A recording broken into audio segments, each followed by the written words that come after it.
Some of my lasting memories over the course of the last school year are really grounded in the spirit of Team MNPS. Those lasting memories started with the tornado of 2020. Watching our community stand up and support one another without a plan, without a lot of time to prepare, is a lasting memory I'll take out of last school year. The pandemic experience, right, that hit Nashville, that hit across the country, was shocking to say the least. It was a surprising experience for us in public education. I have not, in my 20 years of being in public education, ever experienced a time where we had to close all of our school buildings and shift our students into a virtual space. A very difficult decision early on, but not difficult in knowing that we needed to prioritize the safety of our students, of our staff, and their families. I saw a need or a desire to make sure that kids, students, teachers' safety came first, and to do whatever we could to make that happen and teach at the same time. And so I saw from the whole plethora of really just bad situations, just doing the absolute best out of bad options. And I thought that was really impressive. But again, that they focused on safety of kids and families above everything else. So early in our reopening planning this summer, we were meeting in, I would call them tactical teams, so student support services, academics, technology, operations, trying to figure out what was going to happen in this uncharted territory. And there was a common theme across all of those groups. And the real heart of it was, how are we going to know how the students are? How are we going to stay connected to them when we can't be with them in the way that we normally are? And so this really intentional check-in that was a felt need both for all the educators in the system and staff members. We all get in this to have strong relationships with kids to help them grow, as well as really worry and concern about our students and families. So that's how Navigator was created. Our Navigators program is kind of one of a kind. It's a way that we wanted to ensure that we were connecting with every MNPS student. We thought about, as a parent, as a student, what is most needed during this time of learning in the virtual space. And so to stay connected with our students, to make sure every student was known, to make sure parents had an avenue by which they could communicate and receive updates from the school district, and just simply helping them navigate something that they never experienced before, we launched our Navigator program. That's a huge undertaking for a district our size, ensuring that every student had one-to-one contact on a frequent basis. Our Navigator program has proven to be very successful. It is a piece of innovation that we've implemented that we plan to continue on for years to come, because our students deserve to have the mentorship, the connections, and the mentoring to help them navigate their K-12 experience. Another lasting memory is that, again, for a large district like Metro Nashville Public Schools, and offering an all virtual learning experience to students starting the 2021 school year is significant. Our system historically has not been built to offer a virtual learning experience. But for myself as a director of schools, Team MNPS did exactly what I knew and envisioned for Team MNPS. The academic load in switching an entire district to virtual learning, that's something that the public doesn't necessarily get to see the ins and outs of, right? Putting an entire curriculum online is not something that you can do overnight. And so the talented teaching and learning team, even adopting Florida Virtual School, which people think is a curriculum that you can just flip a switch and implement, it just wasn't so. You had to align it to Tennessee standards. You had to align it to the resources we already had in the district. That's the kind of thing that usually takes 6 months to a year of intensive planning to do every single year. So we're writing a curriculum every year on a loop, right? We release a scope and sequence based on the standards. We get feedback, we implement it, we teach it, we see how the kids do, we make revisions, and that's an ongoing loop. And you inserted a brand new curriculum about 6 weeks before school started into that loop, and you took something that's ongoing and is typically a years-long process, and the curriculum team, the teaching and learning team, within 6 weeks did literally 6 months worth of work. That was all so that our teachers could then go to work, right? So your teachers are normally working in a curriculum. They have time over the summer to familiarize themselves with it, to make their plans, to learn how their kids did last year and adjust. And so it's an ongoing loop for teachers as well. And so they didn't get that curriculum until the week before school started. So the things they normally get a 2-month lead time to prepare for, they didn't get. And so that's by far the biggest lift at the district level, was getting that ready for our teachers. The biggest lift in the district was our teachers. All year long, teaching in a way they weren't necessarily trained to do, with materials that they had not had the typical training they would have done, dealing with students who were going through any levels of issues at home or just adjusting to the pandemic themselves. So the heaviest lift by far were the things that the everyday heroes, our teachers, were having to do and learn on the fly. It was a first year all over again for a staff that, many of which weren't in their first year anymore. Another innovation that we're very proud of are virtual help centers. Our virtual help centers are completely new to us, that we launched during the pandemic. Getting a device into the hands of every student was a huge undertaking, something that we envisioned and desired for many, many years, but just had not been able to execute upon. So we're very thankful to the partnership, with the Mayor and Metro Council, for investing in MNPS schools to ensure at the very beginning of our pandemic response that we could get devices into the hands of our students and our staff, so they can continue to connect and to deliver quality instruction. But with that comes a great demand to support technology. Logging on to the computers for the first time, learning how to navigate and get to the appropriate platforms so that they could engage with their students could engage with their classmates and their teachers. And so instead of just having a phone line, a helpline for families and students to call into, we decided to launch virtual help centers so that in person students and families could be served. And those virtual help centers turned into not only technology support, but support around food, support around translation services and enrollment. And again, that's a practice that has been very beneficial to us as a district that we plan to continue on in the future, meeting the needs of our families and our students in the communities in which they live. I think what the pandemic did was it amplified for the entire district what inequities look like for everyone. I think some of the amplification of inequities existed around technology. It amplified our need or the disparities around communication. How are we communicating with families in a timely manner? It also amplified the need to understand many of our communities, not only with COVID, but with the tornado and other storms. Many of our economically disadvantaged families were having issues, and those issues our students were bringing into school.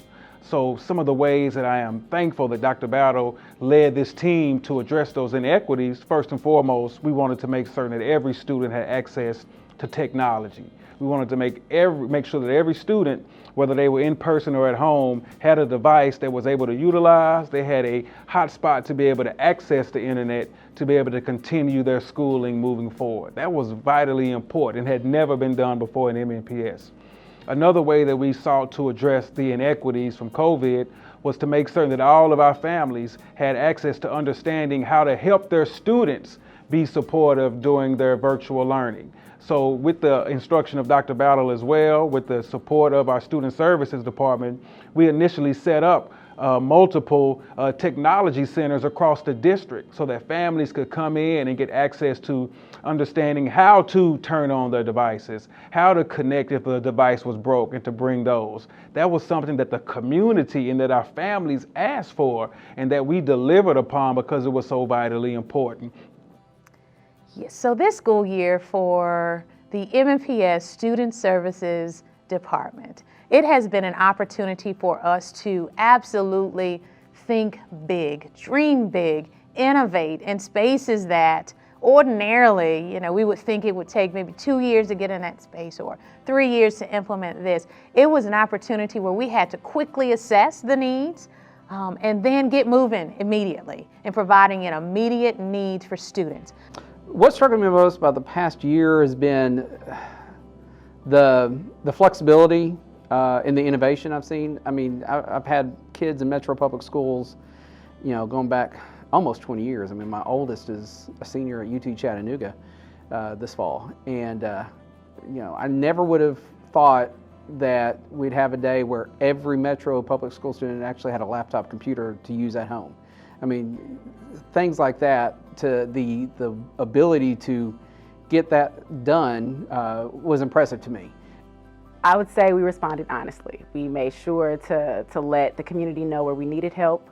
We made sure to elevate our bright spots. We made sure to manage every dollar, every person, every responsibility we had as honestly and as appropriately as we could have. But I'm going to remember this year as the year where we could have folded, we could have buckled, and we didn't. I remember my mom a few years ago saying that people wouldn't really understand our budget woes because every day we showed up to make it work.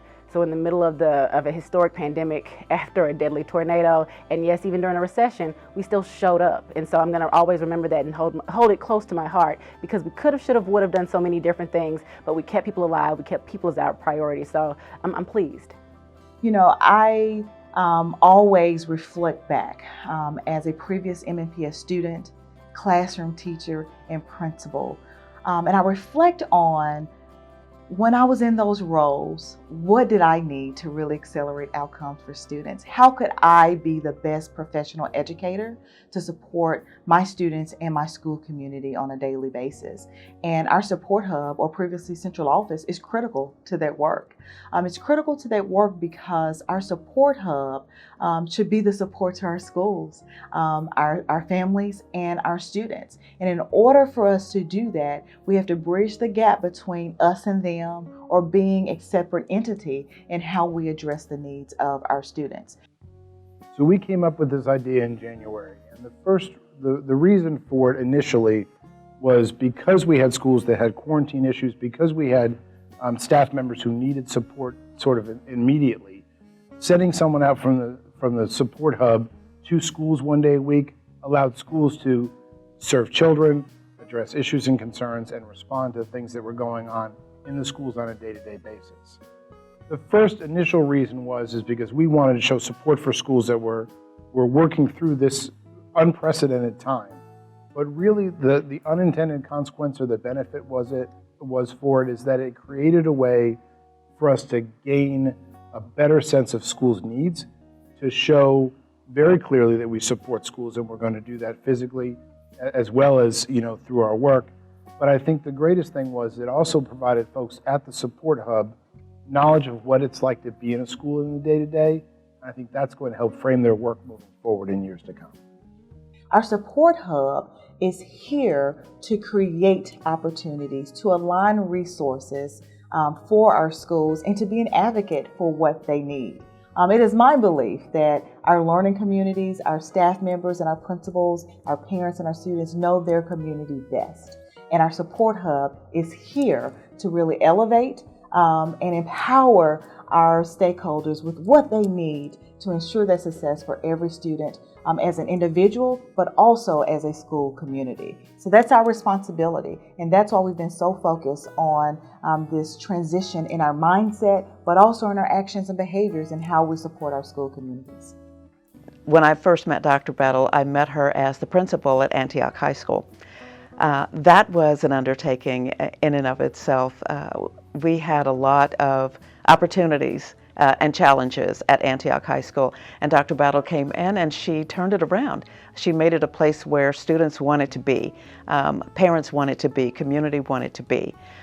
I will say that during this pandemic, what I've seen with Dr. Battle is she recognized very quickly what needed to be done in this community for our children. She recognized that the programming that was in place, we needed some support. The resources that were in place, we needed some support. So with the American Families Plan Act, Dr. Battle has been able to implement that the additional learning programs.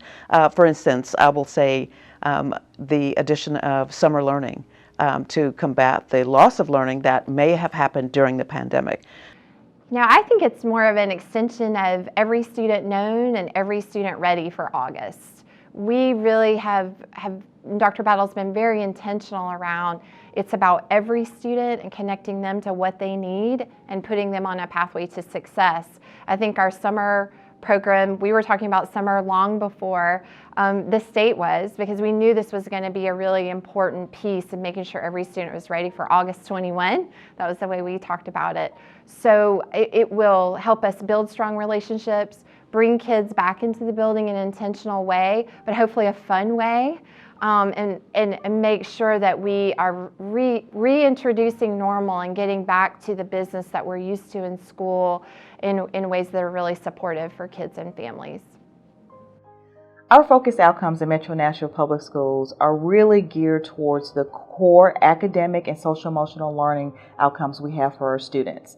You know, this has been a unique year. I've said that 100 times, unique school year, but we had to keep our focus on what we expect for our students. So continued high expectations with high level of supports.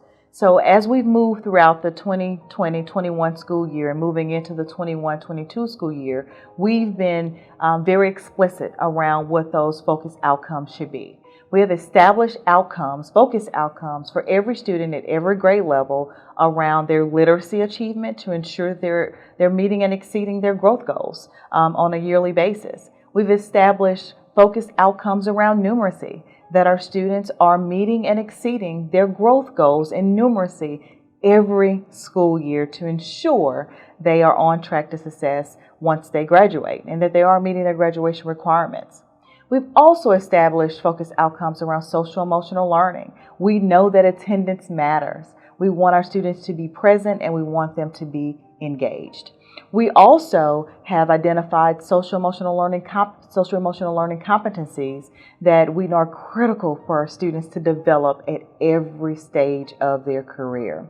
And lastly, we have established a focused outcome around transitions. Transitions have always been important, but over the last year that has been interrupted by the pandemic, we wanted to make sure we had a critical eye on how our students were transitioning from one grade or one tier from year to year. We want to make sure that they have planned and the current school and the receiving school, if students are transitioning schools, know exactly where our students are and how we want to move them forward.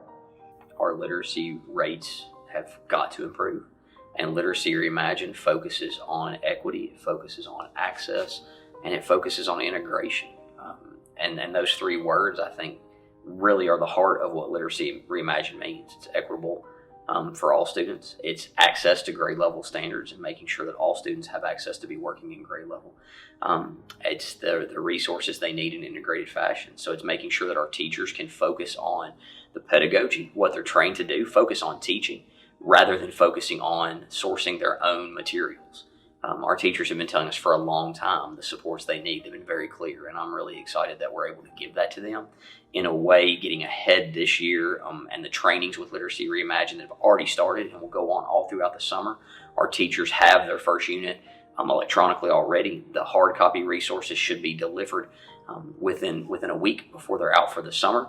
And they'll have all summer long to work in those materials as we take that first step for the next generation of Metro Nashville Public School students. MNPS is filled with leaders all across the district who are effective and are of the top-notch caliber that we would expect for our students. And we must compensate them at that same level. And we know that we are serving in a city that's growing. That is really booming, if you will, as some have referred to Nashville as the IT city. And we want our employees, our teachers, to be able to live in the community in which they're serving our students. Now, a city on the rise gives everyone the opportunity to rise with it. And that opportunity starts with an excellent education. And today, and it's hard for me not to smile and just celebrate this moment, I am proud to announce we are making Metro's largest ever investment in public education, both in operating and capital dollars.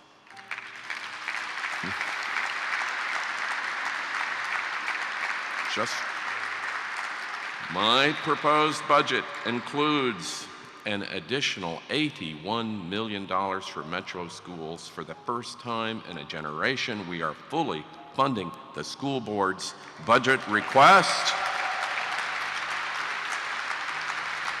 And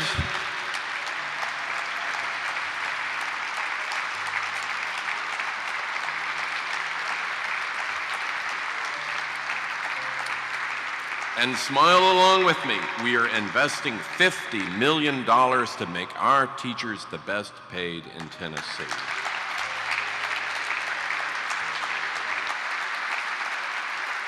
We're very fortunate to have a mayor and a city council who are being very responsive and supportive of public education and understanding that the number one priority here, the number one impact in student success are our teachers. And so that advocacy around what's now an historic investment and being able to reset our teacher pay scale has been critical to those conversations and keeping the focus where it needs to be, because our great teachers are who pour in to our students on a daily basis.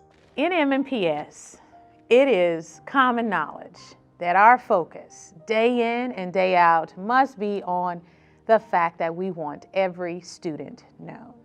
And every student known means that every student's needs are identified, every student's needs are planned for and cared for, and that every student's needs are monitored and tracked, and that we make the necessary adjustments to be able to meet the needs of those students. So every student knows means that I know, that the teachers know, that their school principal knows all of her students, their families, what they're going through, their hopes and their dreams, and that by that application of understanding them, we now can better serve them in the day-to-day actions within our classroom. Every student known means to me that every student's known, cared for, respected, and supported.